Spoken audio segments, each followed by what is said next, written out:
हाँ, शुरू आरती को करो। अनम्यूट किया। हम्म,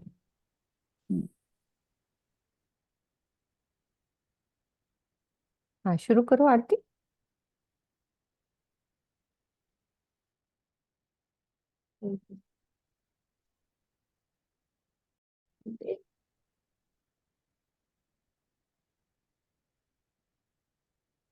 बोलो श्री प्राणनाथ प्यारे की जय। बोलो श्री सतगुरु महाराज की जय। प्रथम लागू दो चरण को, धनिये ना छुड़ायो खिन। लाग तली लालेड़िया, मेरे जीव के ही जीवन। इन पाँव तले पड़ी रहूं, धनी नजर खोलो बातों न। पालना वालों निरखो नेत्रे, मेरे जीव के ही जीवन। मेरे जीव के ही जीवन।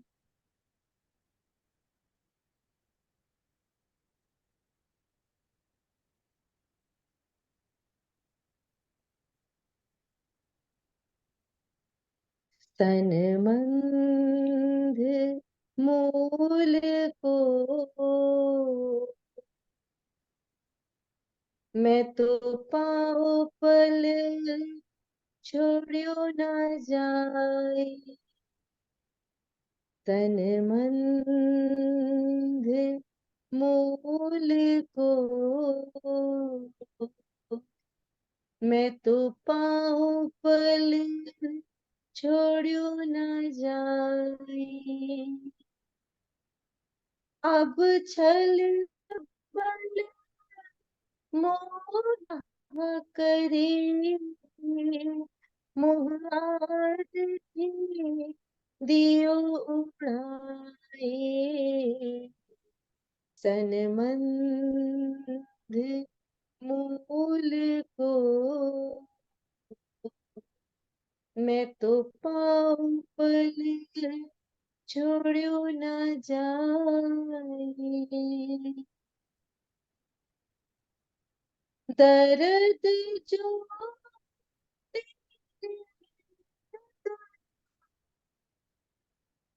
कर डारियो सब नाश। दर्द जो तेरे दुल्हा, कर डारियो सब नाश। पर आस न छोड़ी जीव को, करने तुम विलास। सनमंद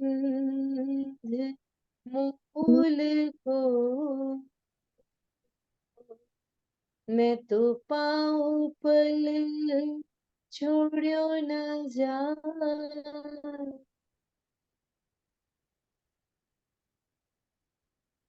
बिरहन छोड़े जीव को जी, आज भी पिया मिलन। विरहन छोड़े जीव को जी, आज भी पिया मिलन। पिया संग इन अंगे करूं, तो मैं सुहागिन। पिया संग इन अंगे करूं, तो मैं सुहागिन। सनमंद मूल को, मैं तो पाँव पल छोड़ियो छोड़ू न जा।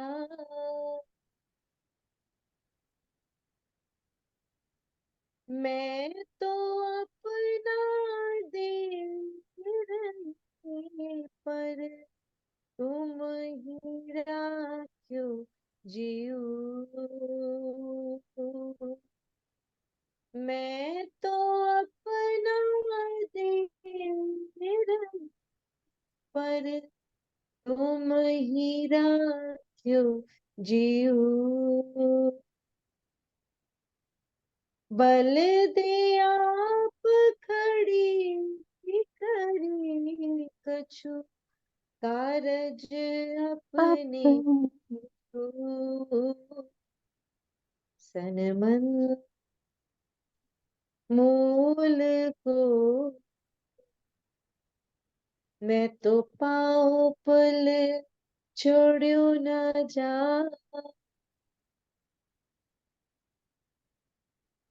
तुम आए सब आया दुख गया सब सब दुख को। तुम आए सब आया दुख गया सब दूर। कहीं महमत सुख क्यों कम जो उदय अमूल अंकुर। कहीं महमत सुख क्यों कम जो उदय अमूल अंकुर। सनमंद मूल को मैं तो पाँव पल छोड़ू न जा। अब छल बल मोह कहा करे मोह आदतें दियो उड़ाए। सनमंद मूल को मैं तो पाँव पल छोड़ू न जाए। बोलो श्री प्राणनाथ प्यारे की जय। बोलो श्री सतगुरु महाराज की जय।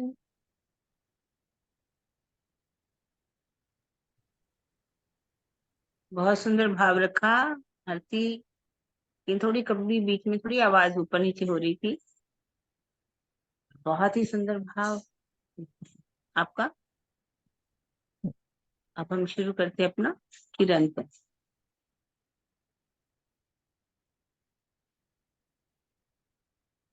हाँ जी दीदी, बस खोल रही हूँ।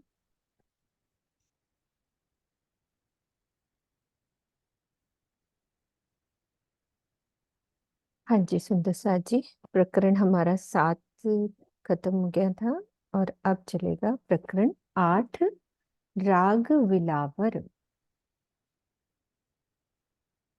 ओ भाई मेरे वैष्णव कहिए वाको, निर्मल जाकी आत्म नीच कर्म के निकट न जावे, जाए पहचान भई पार ब्रह्म।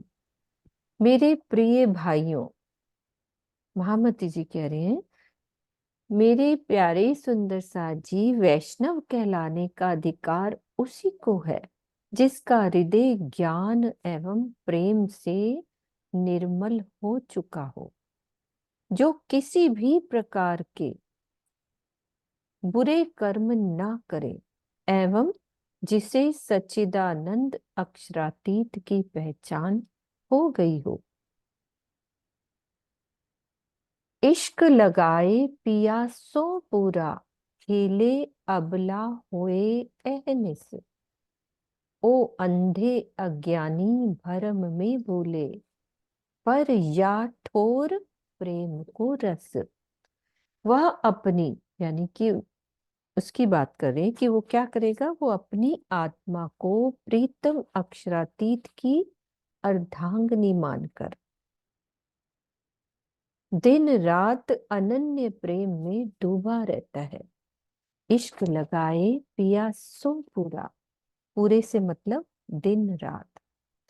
सच्चे वैष्णव का लक्षण यही है कि वह प्रेम के रस में डूबा रहता है, और इसके विपरीत कर्मकांडी वैष्णव अहंकार में अंधे और अज्ञानता के अंधकार में भटकने वाले होते हैं। अब भावार्थ में और क्लियर कर रहे हैं कि जो विष्णु भगवान के, यद्यपि विष्णु भगवान के उपासक को ही वैष्णव कहा जाता है। वैष्णव किसको कहते हैं? जो विष्णु भगवान को पूजता हो, उपासक हो, उसको कहते हैं। लेकिन इस प्रकरण में सच्चा वैष्णव उसे माना गया है जो उस अनंत और सर्वव्यापक सत्ता वाले अक्षरातीत पर ब्रह्म को अपना प्रीतम माने। शब्दों से परे उस अक्षरातीत का कोई भी लौकिक नाम नहीं है, किंतु दिव्य गुण, कर्म और लीला भेद से पर ब्रह्म के अनेक नामों की कल्पना की जाती है। कल्याणकारी होने से उसे शिव कह सकते हैं, किंतु वे कैलाशवासी शिव नहीं है। वैकुंठवासी विष्णु और कैलाशवासी शिव महापुरुष मात्र हैं, और ये भी उसी परब्रह्म की आराधना करते हैं। इसको मानने वाले वैष्णव और शैव ही कहे जाएंगे। शिव ही होएगा ना दीदी? शिव ही, शिव शैव खाए, शैव ही कहे जाएंगे। शिव को मानने शैव वालों है, को कहा है। शैव कहते हैं। अच्छा। हाँ, विष्णु भगवान को मानने वालों को वैष्णव का। हम्म। और शिव को मानने वालों को शैव। एक्चुअली विष्णु का अर्थ बताया कि वो पारब्रह्म अक्षरातीत जो सबकी सत्ता में, जिसकी सत्ता सब तरफ है, उसको कहा गया। वैष्णव वास्तव में वही होना चाहिए, लेकिन यहाँ पर ये वैष्णव दूसरे जो कर्म कांड करने वाले उनको वैष्णव लोग जो मानते हैं। जिसका अच्छा दिल हो, नीच कर्म के निकट ना जावे, जाकी पहचान हुई भई पार ब्रह्म से, वो सच्चा वैष्णव। हम्म।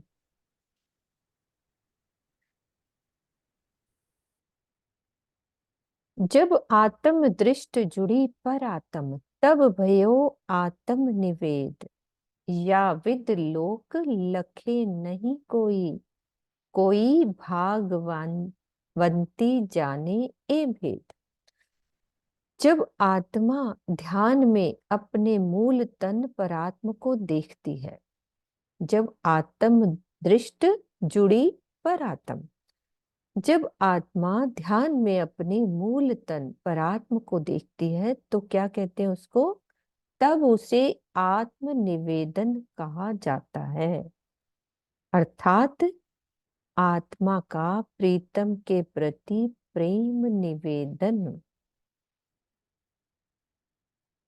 एक निवेदन होता है, एक प्रेम निवेदन। अभी दीदी बाद में क्लियर करेंगी। इस बात को संसार के लोग समझ नहीं पाते। आत्मा और परात्म के इस गुज भेद को केवल ब्रह्म सृष्टि ही वास्तविक रूप से जानती है। अब वो क्या होता है प्रेम निवेदन? बताओ सुंदर साथ जी। कि जुड़ गई तो क्या हुआ?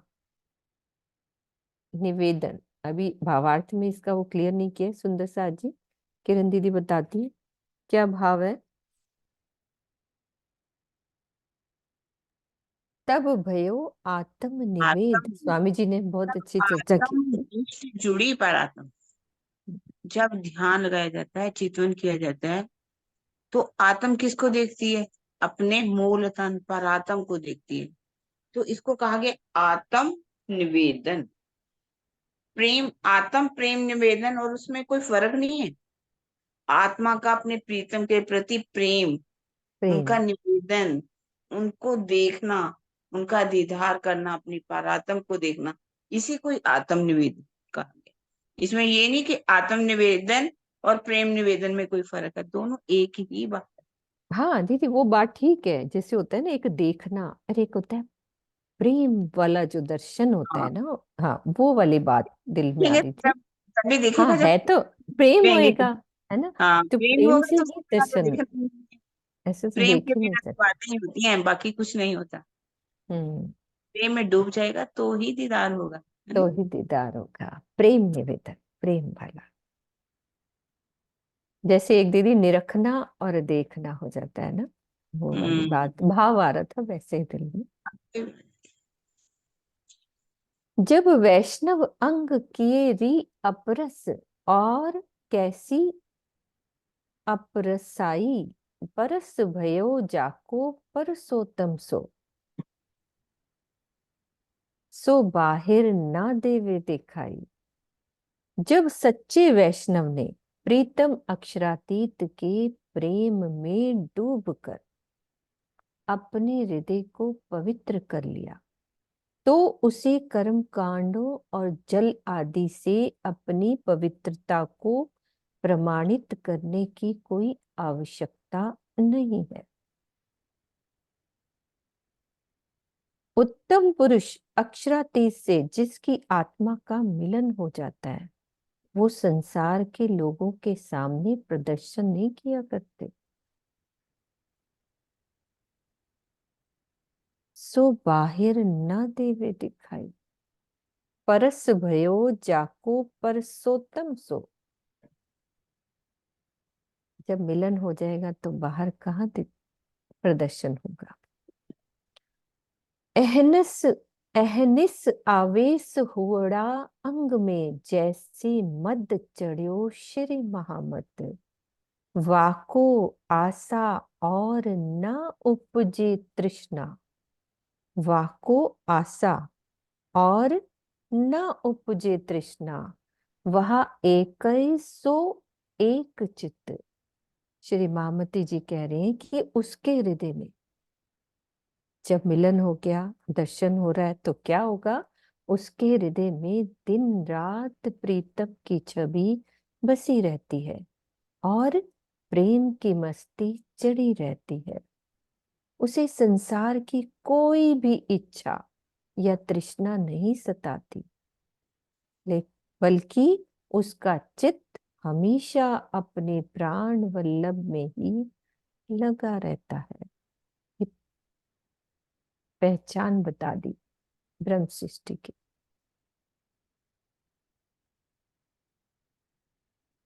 उत्पन्न प्रेम पार ब्रह्म संग, वाको सुपन हो गयो संसार।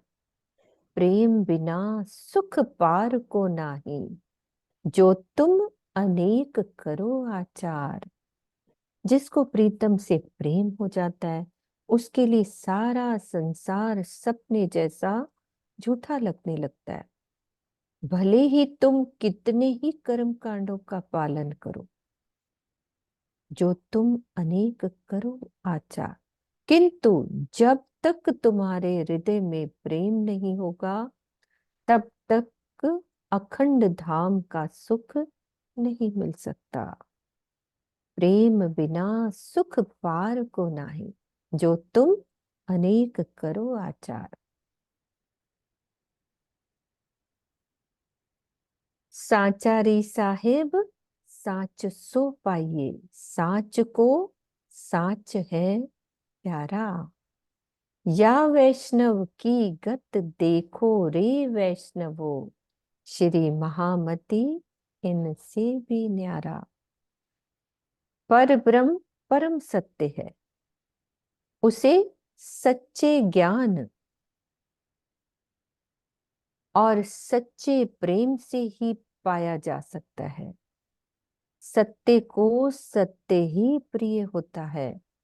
श्री महामती जी कहते हैं कि हे वैष्णवों, जरा अपनी अवस्था तो देखिए कि किस तरह से आप लोग अज्ञान में भटकते हुए प्रीतम परब्रह्म के चरणों से दूर है। मेरी राह तो आप सब से अलग परम धाम की है।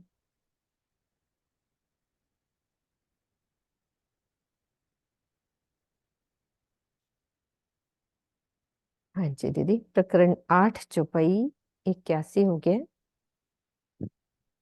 ठीक है, आगे चले। हाँ हाँ, ये तो छोड़ 5 6 6 चपाइयां साथ साथ हाँ, चलने। साथ साथ बिल्कुल छोटे छोटे प्रकरण है, रोजे लिखते जाना। राग हाँ जी। विलावर प्रकरण हमारा शुरू हो रहा है 9। कहा भयो जो मुख थे कहो, जब लग चोट न निकसी फूट। प्रेम बाण तो ऐसे लगत है, अंग होत हैं टूक टूक। मुख से निकलने वाले उन शुष्क शब्दों से क्या लाभ, जिनकी चोट हृदय में मीठे घाव ना कर दे। प्रेम के शब्द रूपी बाण तो इस प्रकार चुभ जाते हैं कि हृदय प्रेम में टुकड़े टुकड़े हो जाता है, अर्थात स्वयं का अस्तित्व भुला दिया जाता है।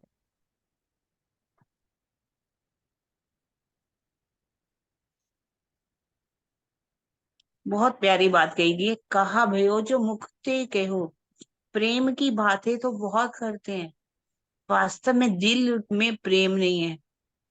यदि दिल में प्रेम भर करके कोई बोले तो वो शब्द जो है ना, हृदय में चोट कर जाते, चुभ जाते हैं। प्रेम बांध तो ऐसे लगते हैं, अंग होते हैं टूक टूक, टुकड़े टुकड़े हो जाए अंग, इतना प्रेम में भर जाए, सुनाने वाला भी और सुनने वाला भी। ये नहीं सुनाने वाला शुष्क चर्चा सुनाता जाए, सब बैठे हुए हैं, प्रेम की बातें भी कर रहे हैं लेकिन प्रेम नहीं है अंदर। कहा भयो, बहुत प्यारी सी भाई। कहा भयो जो मुक्ते के हो, शब्द बोलने का, शुष्क शब्द बोलने का कोई फायदा नहीं। इसलिए कहते प्रेम भर करके जो भी, जो किसी के दिल को चोट लगा दे, हृदय उनकी आत्म जागृत हो जाए, ऐसे वचन बोलने चाहिए, ऐसी चर्चा भी सुनानी चाहिए, सुननी भी वैसी चाहिए। हम्म। मुख के शब्द मैं बहुत सुने, इन भी कोई दिन किया पुकार। पर घायल भई सो तो कोइक कुली में, सो रहत भव सागर पार। महामती जी कह रहे हैं कि धर्म ग्रंथों के विद्वानों के मुख से मैंने बहुत अधिक ज्ञान की चर्चा सुनी। इन्होंने काफी समय तक अपने ज्ञान का प्रचार किया, लेकिन उनके शब्दों से इस कलयुग में केवल उन्हीं के हृदय को चोट लगी जो भव सागर से परे रहने वाली ब्रह्म सृष्टि है। ज्ञान के शब्दों का प्रभाव उसी प्रकार सब पर नहीं होता। जिस प्रकार उत्तम से उत्तम बीज भी ऊसर भूमि में नहीं उगता, यानी कि भूमि उपजाऊ नहीं है तो वो नहीं उगेगा। इस कलयुग में प्रकट होने वाली ब्रह्म सृष्टियां ही ब्रह्म ज्ञान की महत्ता को समझती है।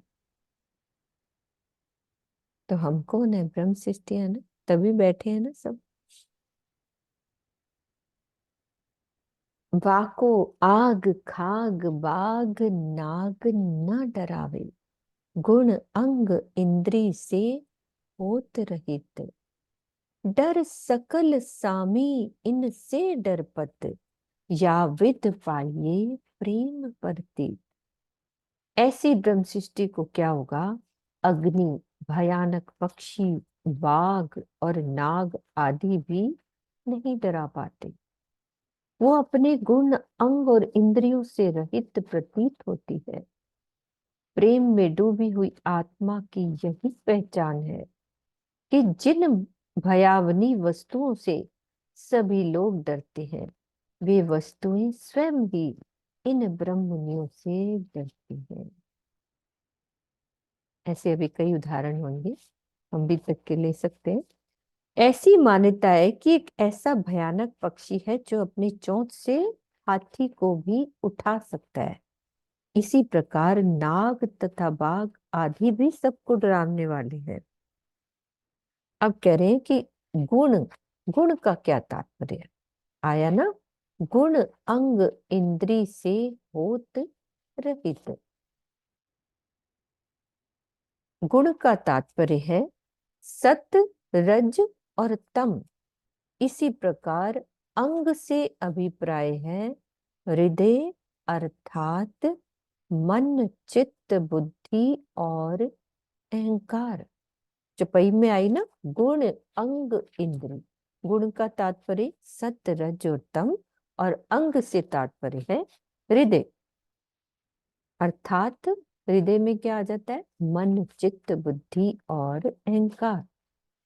प्रेम में डूबी हुई आत्मा की स्थिति इस प्रकार हो जाती है कि वो तीनों गुणों से परे त्रिगुणातीत अवस्था में विहार करती है। उनकी सारी क्रियाएं प्रीतम से प्रेरित होती है। वो कैसे?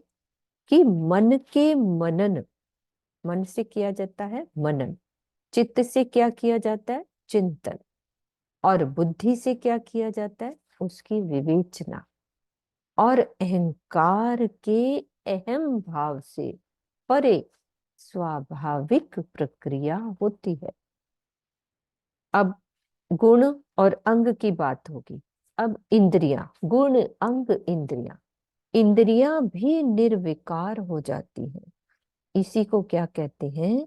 गुण अंग और इंद्रियों से रहित होना।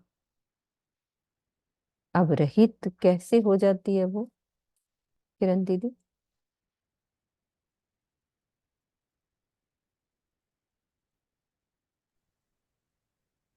जैसे कि गुण अंग इंद्रिय, सत्वगुण, रजोगुण और तमोगुण, तीन गुणों से वो परे हो जाती है। रह में निर्गुण कोई के, निर्गुण का मतलब ना सत्वगुण, ना रजोगुण, ना तमोगुण। वैसे ज्यादा हम सत्वगुण को अच्छा मानते हैं, पर वो कहते हैं वो गुण रहता ही नहीं उनके अंदर, सत रज तम। ठीक है ना?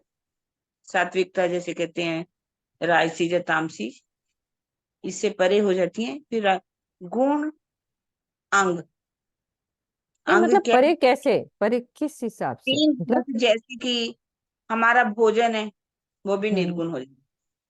हमारा पहनावा, वो भी निर्गुण हो जाए। हमारी बातें, हमारे अंदर किसी प्रकार का काम, क्रोध, लोभ, वो कुछ भी नहीं होना, है ना? तीन गुणों से परे होना। तामसी होंगे तो क्रोध भी आएगा ना, ये सब नहीं। राजसी श्रृंगार में ही फंसी रहती है। सात्विक भी हम जैसे भोजन सात्विक तो लेते हैं, पर उनको सत्व गुण से भी कुछ लेना देना नहीं। उनको कोई नमक है क्या है, उनका बस स्वभाव है कि जो मिला खा लिया। ऐसा भी नहीं कि हम्म मिर्चें मिल गई तो वो खाते रहे, ऐसा भी नहीं। मतलब इन चीजों सबसे परे हो जाना, तीनों गुणों से परे हो जाना। उनके भोजन में सात्विकता भी नहीं। कई कहते हैं ना, जैसे हम सतोगुनी खाना खाते हैं, तो वो उससे भी परे हो गए, है ना? समझ आ गई? ठीक। जैसे कि मतलब स्वामी जी हैं, उनको नमक से कोई मतलब नहीं है, मिर्ची से कोई मतलब नहीं है, किसी तरह से भी कोई मतलब नहीं है। ठीक है? हम्म तो गुण अंग, उनका मन में मनन चलेगा तो परम धाम का चलेगा, राज्य की शोभा का चलेगा, श्रृंगार का चलेगा। चित्त में भी प्रेम के संस्कार होंगे उसके अंदर, किसी के लिए कोई विकार होगा ही नहीं, है ना? उनकी हम्म बुद्धि विवेचना करेगी हर पर, मुझे कैसे, मेरे अंदर प्रेम कैसे आए, मैं धनी से कैसे मिलूं, कब मैं चितवन करूं, कब मैं प्रेम में डूब जाऊं। मतलब उसके अंदर विचार भी ऐसे। और मैं कौन हूँ?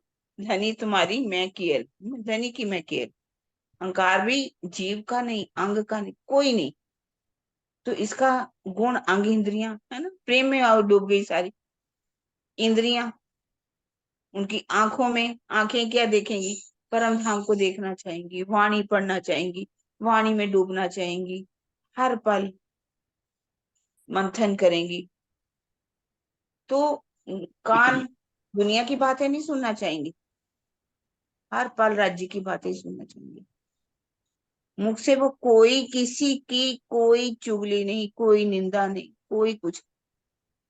सुगंधि भी चाहेंगी तो परम धाम की चाहेंगी। स्पर्श, ये माया का स्पर्श नहीं, गंदे स्पर्श नहीं, मेरा स्पर्श राज्य का स्पर्श होना चाहिए। इसी से जैसे हाथ पांव मुख हर चीज अंगों से वो सेवा राज्य की ही करना चाहिए और हम्म कुछ भी नहीं करना चाहिए। इसलिए गुण अंग इंद्रियों की बात, सब में प्रेम राज्य की ही राज्य होंगे और दूसरा कोई नहीं। गुण अंग इंद्रियों से होत रहित, उसको आग खाग बाग नाग कोई भी नहीं डराता। जैसे शेरपुर वाले महाराज जी थे, क्या उनको कभी हाँ, किसने डराया? हम्म? सांपों से वो डरे नहीं? डरे ना। मुझे शेर तो आ गया। स्वामी जी का वो किस्सा याद आ रहा है ना, जब वो पन्ना जी में। आप तो सुनाओ। वही बात हाँ। है ना। हम्म। तो हम तो बड़े महाराज जी की बात करेंगे तो ज्यादा अच्छा रहता है, सबको हाँ हाँ, ठीक लगता ठीक है। हाँ, है। बिल्कुल। तो ऐसा है कि वो इन चीजों से भी रहित हो जाते हैं, उनको कोई आग आग भी डराती नहीं है। यहाँ तो सुंदर साथ क्या, हमने बड़े बड़े लोगों छोटी छोटी छिपकली से डरेंगे, कॉकरोचों से डरेंगे, भाग जाएंगे, कमरे में भी नहीं जाएंगे। जैसे कॉकरोच कोई चीज इतनी बड़ी है, छिपकली हम भी खा जाएगी। इसी सुंदर साथ भी बहुत इन चीजों से डरते हैं। वो कह रहे हैं आग खाग, खाग इतना बड़ा पक्षी होता है, कहते हाथी भी उसको उठा लेते हैं। और बाघ तो सब देखते ही हैं, बाघ कितना बड़ा शेर है ना। नाग, सांप आ जाए, इन सब चीजों से वो नहीं डरते। उनका एक प्रेम की नजर ही एक ऐसी होती है, वो नजर जब उनके अंदर डालते हैं ना, प्रेम की नजर उनमें, वो कुछ कहते ही नहीं। इस तरह से उन्होंने कहा वहां आग खाग बाग नाग न डरावे, गुण अंग इंद्री से होत रहे। उनकी ये दुनिया वाली इंद्रियां ये सब काम नहीं करती, वो प्रेम में डूबी रहती। ठीक है ना? हाँ जी, हाँ जी। ठीक है जी बबीता। बबीता देख रही थी, तभी मैंने कहा खोल देती हूँ, कुछ प्रेम से बोल देख। देती हूँ। हाँ, बहुत अच्छे से क्लियर हो गया। रहित शब्द ना, वो वाला थोड़ा लग रहा था, इसीलिए। लागी वाली और कछु ना देखे, पिंड ब्रह्मांड वाको है री नाही। ओ खेलत प्रेमे पार पियासो, देखन को तन सागर माही। जिसको प्रीतम के प्रेम की लगन लग जाती है, उसे ना तो शरीर दिखाई देता है और ना ही संसार। भले ही उसका शरीर इस संसार में दिखाई देता है, लेकिन उसकी सुरता हद बेहद से परे परम धाम में अपने प्रीतम से प्रेम क्रीड़ा कर रही होती है। जो कोई ऐसे मगन होए खेले प्रेम में। अब जो ऊपर बता दी ना कि वो ऐसी होती है ब्रह्म सृष्टि, अब वो कह रहे हैं कि जो कोई ऐसे मगन होए खेले प्रेम में, तो याविद हमको हैरी सहेल, पर पीवना प्रेम और मगन ना होना, ए सुख औरों है मुश्किल। यदि कोई संसार में रहते हुए इस तरह प्रीतम के प्रेम में मगन हो जाए, और यह मार्ग हमें बहुत सरल, तो ये मार्ग हमें बहुत सरल लगता है, किंतु, फिर किंतु लगा दिया, किंतु प्रीतम का प्रेम रस पीना और उसमें मगन भी ना होना बहुत कठिन है।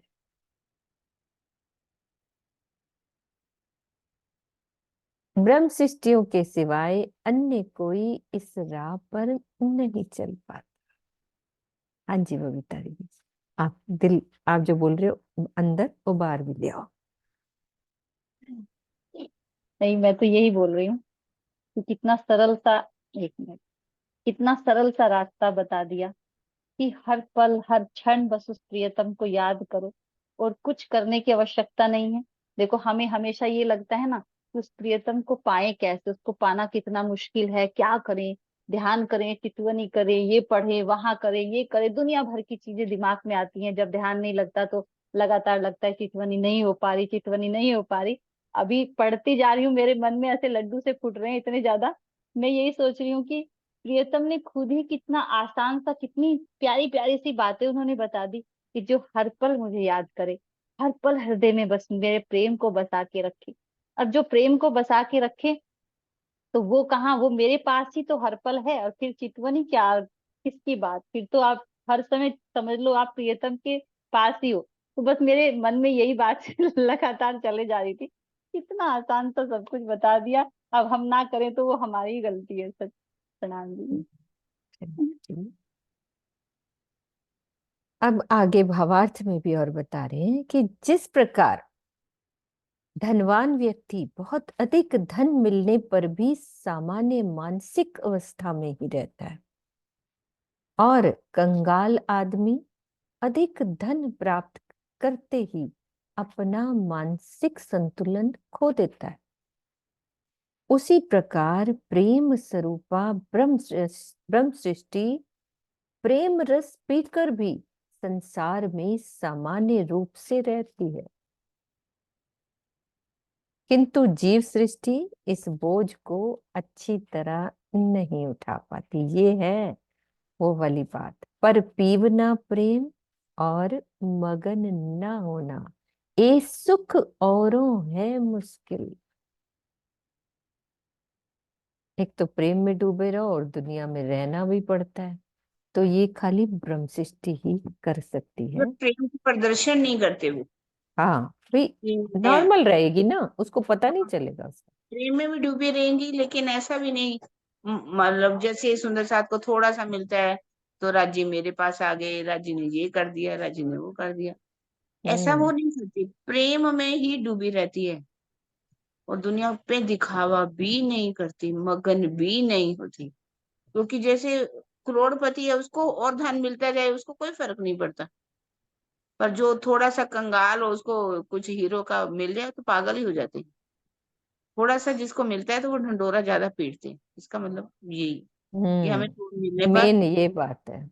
जो जिन पाया तिन माहे समाया, अंदर समाना है, ढंडोरा नहीं पीटना है। बहुत बड़ी शिक्षा है दीदी इस चौपाई हाँ की जी। हमारे लिए। बहुत आनंद आएगा कीर्तन पढ़ने में, इसमें बहुत ही कुछ है कीर्तन। ए जिन कारण किया है कारज, सो ढूंढो सैया जो पिया ने कही।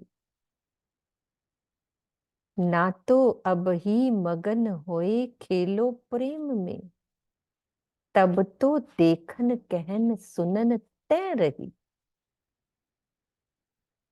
प्रीतम ने मुझसे कहा है, महामती जी कह रहे हैं कि प्रीतम ने मुझसे कहा है कि तुम उन ब्रह्म सृष्टियों को ढूंढो जिनको मायावी खेल दिखाने के लिए ये संसार बनाया है। यदि ऐसा नहीं होता तो मेरी आत्मा भी धनी के प्रेम में मगन हो जाती और संसार को देखने तथा ज्ञान की बातों को कहने सुनने से अलग रहती।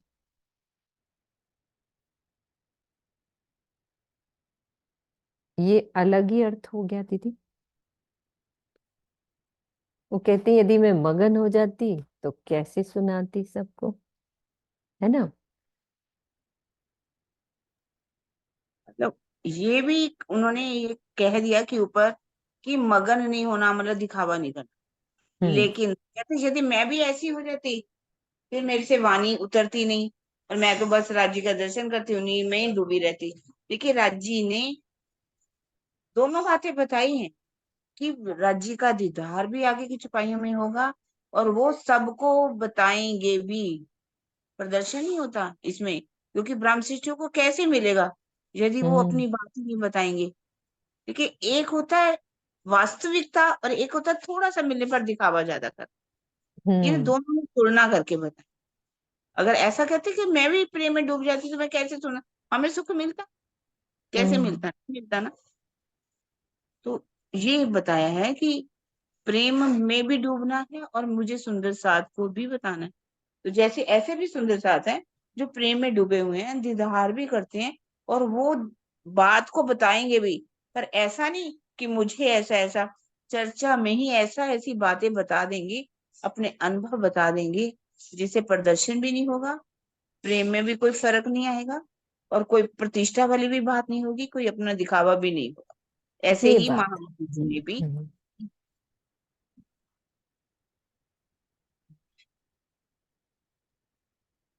देखन को हम आई रे दुनिया, हम ही कारण कियो है ए संच, पार हमारे न्यारा नहीं, हम पार में बैठे देखे प्रपंच।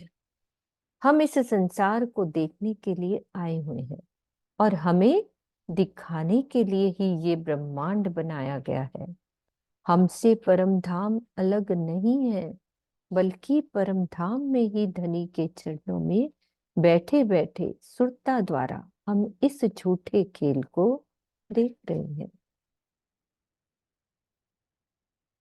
जिन बांधे हैं भवन 14, सो नार हमसे रहत है न्यारी, दुख में बैठी सुख लेवे श्री महामती, पार के पार पिया की प्यारी। जिस माया से इन नश्वर 14 लोकों की उत्पत्ति हुई है, वो माया हमसे अलग रहती है।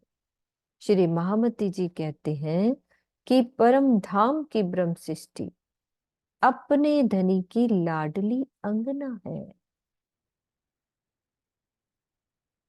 वो इस दुख के संसार में बैठ कर भी परम धाम के अखंड सुखों की लज्जत लेती है। इस चौपाई में कहा गया है कि जो आत्मा इस दुख में संसार में बैठी हुई है, जबकि इसके पूर्व की चौपाई में कहा गया है कि ब्रह्म सृष्टि परम धाम में बैठे बैठे इस खेल को देख रही है। क्या इन दोनों चौपाइयों के कथनों में विरोधाभास है? नहीं, कदापि नहीं। वस्तुतः परात्म का नूरी तन इश्क के सागर और वाहिदत में, परात्म का जो नूरी तन, उसका एक कण भी इस नश्वर जगत में नहीं आ सकता। वहां वाहिदत होने के कारण सभी का दिल श्री राज जी के दिल से जुड़ा हुआ है, और सभी की नजर को अपनी नजर में लेकर धनी अपने दिल रूपी पर्दे पर ये खेल दिखा रहे हैं। किंतु हुक्म की कारीगरी से ब्रह्म सृष्टियों की सुरता इस संसार के जीवों पर बैठकर खेल को देख रही है। उस सुरता को ही यहाँ आत्मा, वासना या ब्रह्म सृष्टि की शोभा प्राप्त है, यानी उस सुरता को ये कहते हैं, क्योंकि वह परात्म का प्रतिबिंब है। इस प्रकार श्री मुखवाणी के किसी भी कथन में कहीं भी कोई विरोधाभास या विरोध नहीं हो सकता। प्रकरण हमारा 9 चौपाई 89 79 हो गई है। प्रकरण 10 शुरू हो रहा है। राग श्री केदारो, सुनो भाई संतो कहूं रे महंतो। हाँ जी नरेश जी।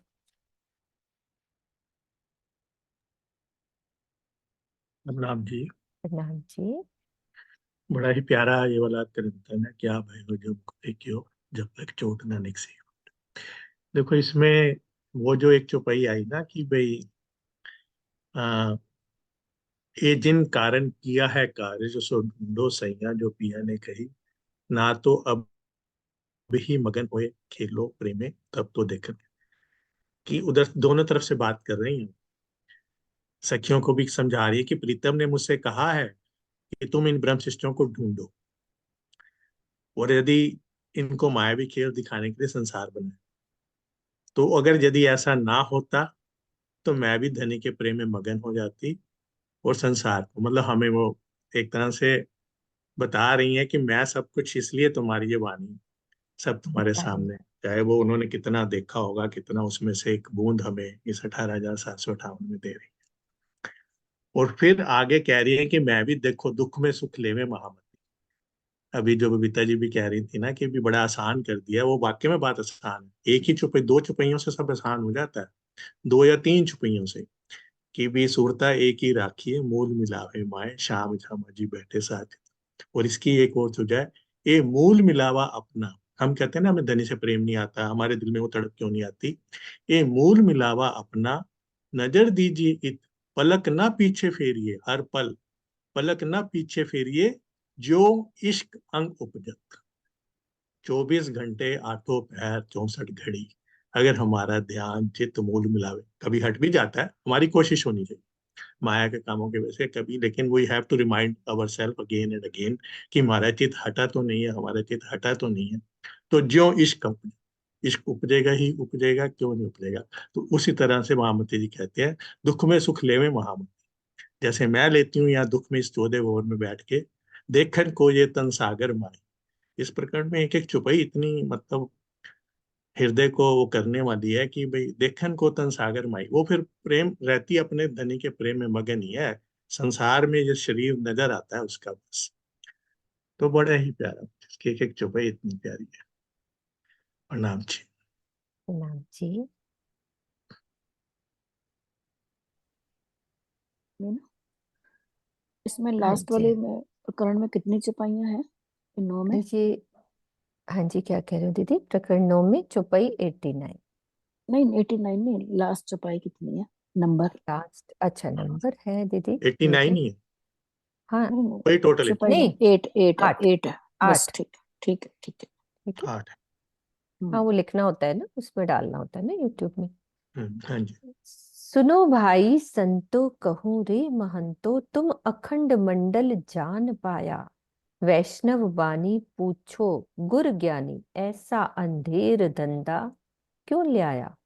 हे वैष्णव भाइयों, संतों और महंतों, क्या अब तक आपने अखंड धाम का ज्ञान प्राप्त किया है? आप अपने धर्म ग्रंथों को पढ़कर चिंतन कीजिए तथा ज्ञानियों एवं गुरुजनों से ये बात पूछिए कि आपके पंथ में इस तरह की अंधकार भरी राह क्यों चल रही है। अब उनके लिए बात कर रहे हैं कि जिन गोकुल को तुम अखंड कहत हो, सो तुम्हारी दृष्टि न आया। सुख जी के वचन में प्रगट लिखा है, पर तुमको किने न बताया। आप जिस गोकुल को अखंड मानते हो, उसके बारे में आपको ये भी पता नहीं है कि वो कहाँ है। यद्यपि सुखदेव जी के वचनों में ये बात स्पष्ट रूप से लिखी है, फिर भी आपको किसी ने बताया नहीं है। हाँ जी दीदी, गोकुल की बात यहाँ पे क्लियर कर दो, कौन सी अखंड की बात कर रहे हैं?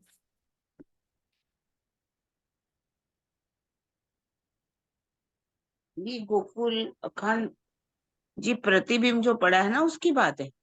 सुखदेव जी ने उसका वर्णन किया है ना, भले ही उन्होंने पंचाध्यायी में ही वर्णन कर दिया, भागे जोश के ही पंचाध्यायी, रास वर्णन ना हुआ मुखताएं। और ब्रिज की भी 10 जो भागवत का 10वां स्कंद अध्याय है, स्कंद है, उसमें 35 से लेकर के 40 तक, 30 से शायद 35 तक जो प्रकरणों का वर्णन किया गया है उसमें। तो कुछ चौपाइयां जो हैं उसमें वो जो दोहे टाइप उन्होंने लिखे हैं, तो उसमें उन्होंने ब्रिज का वर्णन किया, और 5 सिर्फ श्लोकों में उन्होंने वर्णन किसका किया? ब्रिज राज का वर्णन किया। तो वहाँ ये यहाँ जो बात की गई है वो उस गोकुल की बात की गई है। वो वाला गोकुल नहीं है जो कह कि वहां पहले से एकांत था, उसकी बात नहीं है। यही अव्यकृत ब्रह्म के अंदर जो प्रतिबिंब के, प्रतिबिंब पड़ा, उसकी गोकुल की बात की गई। ये वाली बात है ना दीदी। मैं एक बार नक्शा बता रही हूँ, एक मैं नक्शा खोलती हूँ, ये सोनू ने अभी बनाए है ना ये नक्शे। यहीं की बात कर रही हूँ ना आप, अव्यकृत ब्रह्म की, गोकुल जहाँ पे अखंड है ना। ब्रिज की लीला जहाँ खंड है ना, उसको ही गोकुल भी कहा गया ना। हम्म और हम्म जहाँ हम्म। रास की लीला खेली गई, उसको रास कहा गया, खंड रास जहाँ पर अच्छा, हाँ, तो वो कह रहे हैं कि वो वाली गोकुल की ना, उसी की बात कर रहे हो ना? यहाँ की जो बात नहीं, ये वाला गोकुल की बात नहीं है, वो हम्म। गोकुल की बात की गई है। वो ओके। अखंड है, मतलब वो अखंड है। हम्म। तो तुम्हें समझ। किसी ने बताया नहीं, जिस गोकुल की तुम बात करते हो वो तो अखंड है। वो वो अखंड है, अच्छा। वो तो सब अखंड है। जब वो सबली सुखदेव के महाकारण में जो अखंड ने है। भी एक श्लोक लिखा, भगवान अपिता रात्रि फूल मल्लिका योग माया, ऐसे करके मेरे को अब इस जानी है ना, तो उसमें लिखा हुआ है कि वो जो गोकुल ब्रिज रास लीला हुई, उन्होंने रास की लीला का वर्णन किया। वहां तो अखंड चंद्रमा खिला हुआ है, रास खेली जा रही है, चंपा के फूल खिले हुए हैं, कमल के फूल खिले हुए हैं, बेलें खिली हुई हैं, तो वो तो अखंड है। और जहाँ ब्रिज की लीला हुई वो भी अखंड है। तो तुम यहाँ वाले जो बात करते हो, तो वो तुम किसकी बात करते हो? उनसे पूछ रहे हम्म। हैं। वो तो अखंड है। वहां तो लीला जो है, जहाँ ब्रिज की लीला है, वो तो वहां पर तो दिनों रात होता है। और जहाँ रात की लीला हो रही है, वहां रात ही रात है। हम्म।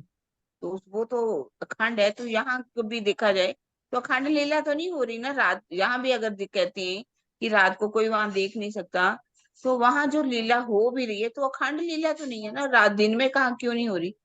वहां तो दिन हम्म। होता ही नहीं है। रात की लीला जहाँ होती है, वहां तो हम्म। हमेशा ही रात ही रात, रात ही हमेशा रहती है। तो ये वो बात कर रहे हैं, उनसे पूछ रहे हैं कि तुम जाकर के पूछो अपने संतों हम्म। मंतों से, जाकर के ज्ञानी जनों, जो तुम्हारे गुरुजन है, उनसे आप क्यों नहीं पूछते कि सुखदेव जी ने तो स्पष्ट लिखा हुआ है उस अखंड गोकुल की बात, ब्रिज की बात, तो आपने ये हम्म। अंधेरा क्यों चला रखा है?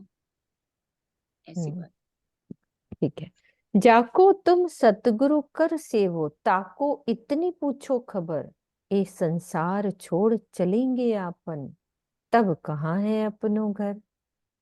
फिर वो कह रहे हैं कि जिसे आप सतगुरु मानकर सेवा करते हो, उनसे जाकर केवल इतनी सी बात पूछिए कि महाप्रलय या शरीर छोड़ने के बाद हमारा मूल घर कहाँ होगा। शब्द की वस्तु सो तो महाप्रलय लीनी, और ठोर बताओ मोही, जाको सुध न आप और घर की, क्यों पार पावेगा सोई।